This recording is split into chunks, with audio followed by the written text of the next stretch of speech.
নমস্কার বন্ধুরা, মান্তুর কিচেনে আবারও তোমাদের স্বাগত জানিয়ে একটা নতুন ভিডিও নিয়ে এসেছি। তো আজকে তোমাদের সঙ্গে শেয়ার করব আমি গিমে শাকের রেসিপি। তো গিমে শাকের রেসিপিটা করতে আমি এখানে কড়াইতে প্রথমে তেল দিয়ে দিয়েছি। তেলটা গরম হওয়ার পর আমি দিয়ে দিয়েছিলাম পেঁয়াজ। তো পেঁয়াজটা সামান্য ভাজা ভাজা হয়ে গেছে, দেখো এখানে আমার। তো হয়ে যাওয়ার পর এখানে আমি দিয়ে দিচ্ছি আলু। তো আলুটা আমি সরু সরু লম্বা লম্বা করে কেটে নিয়েছি। তোমরা যদি চাও এটাকে আলুটাকে ডুমডুম করে কেটে নিতে পারো, তবে বেশি বড় বড় বা মোটা মোটা করে আলুটা কাটার দরকার নেই, কারণ এটা ভাজা ভাজা হবে। সেরমভাবেই কাটবে, খুব বেশি মোটা করলে ভাজা হয়ে যাবে, হয়তো সেদ্ধ হবে না, ভেতরটা কাঁচা থেকে যাবে। তো আমি এবার এটাকে ভালো করে ভেজে নিচ্ছি, আলু আর পেঁয়াজটাকে।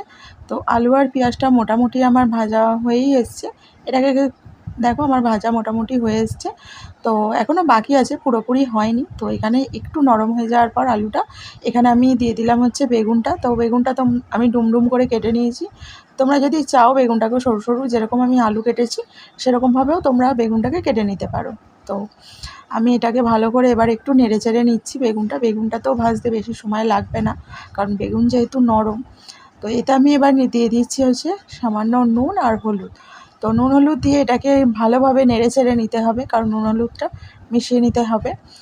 তো নুন হলুদটা দিয়ে দেওয়ার পর এটাকে আমি এবার একটু চাপা দিয়ে দিলাম। তো চাপা দিয়ে মিনিট 10 দেওয়ার পর দেখো সেদ্ধ হয়ে এসছে। তো আমি দেখলাম যে আমার একটু নুনটা মনে হলো যেন কম হয়েছে, তো সেই জন্য আবারও একটু নুন আর সামান্য হলুদ দিয়ে দিলাম। তো দিয়ে দেওয়ার পর এটাকে আবার একটুখানি মিশিয়ে নিচ্ছি। এটাকে ভালোভাবে মিশিয়ে নিতে হবে, কারণ যদি না মিশে যায় তাহলে হলুদের একটা কাঁচা গন্ধ থেকে যাবে। তো এটা নেড়ে চেড়ে নিয়ে এবার আমি গিমে শাকটাকে ভালোভাবে ধুয়ে নিয়েছিলাম। শুধুমাত্র পাতাগুলোই নিয়েছি, আমি ডালপালাগুলো বাদ দিয়ে দিয়েছি। দিয়ে পাতাটাকে ভালো করে ধুয়ে নিয়েছি। ভালো করে জলে ধুয়ে নেবে, নাহলে বালি থেকে যেতে পারে। তো এবার আমি গিমে শাকটা দিয়ে এবার পুরো এটাকে নেড়ে চেড়ে নিচ্ছি। তো নেড়ে চেড়ে নেওয়ার পর এটাতে আমি সামান্য জল দেবো, খুব বেশি জল দেবে না, সামান্য জল দিয়ে এবার এটাকে আমি চাপা দিয়ে রেখে দেবো মিনিট 10 জন্য। তো মিনিট 10 পর আমার এটা দেখো হয়ে গেছে গিমে শাকটা। তো খেতে অসাধারণ হয়েছিল। তোমরা চাইলে এইভাবে একবার করে দেখতে পারবো, আশা করি ভালো লাগবে। তো চলো, আজকের ভিডিওটা আমি এখানেই শেষ করছি।